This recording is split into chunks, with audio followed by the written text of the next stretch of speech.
Hasteko, txalo zaparra bat zuentzat. Haur eta gazte duela 15 egun baino gehiagotik konfinamentuan zaudete. Ez da lan makala.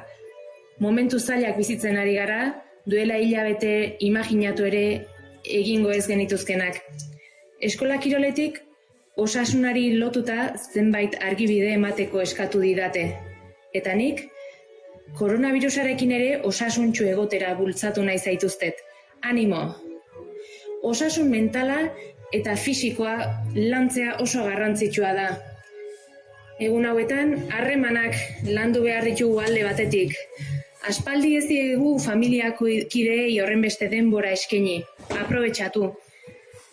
Elkar animatu eta egunean, 5 aldiz gutxienez, 5 gauza polit esan elkarri, gustatzen ez bazaizu ere animo ez lotxatu. Baietz, albokarengan irrifarreren bat eragin.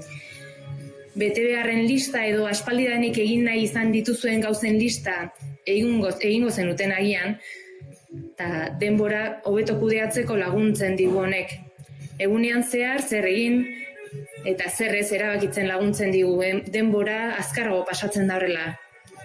Gomendagarria guztiz.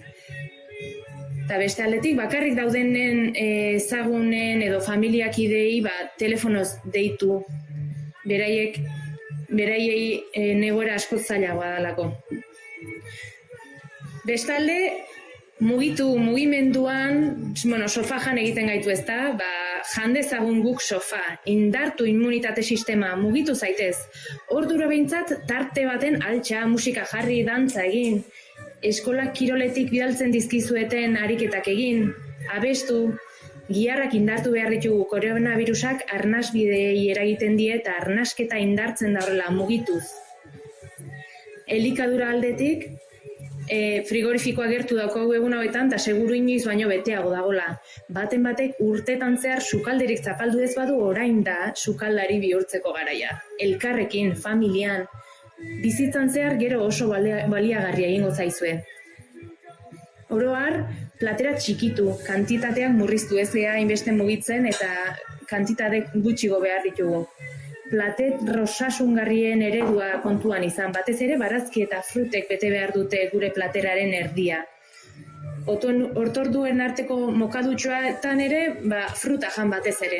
Eta ur asko edan hidratatuta mantendu gogoratu gure gorputzaren 80% ura dela. Hauek denak gomendio orokorra dira, baina lehen esan bezala ez da egoera erreza eta animo. Goxo tratatu zuen burua eta ospatu, altxorrik ederrena daukagu, bizitza osasuntxua. Animo, musu!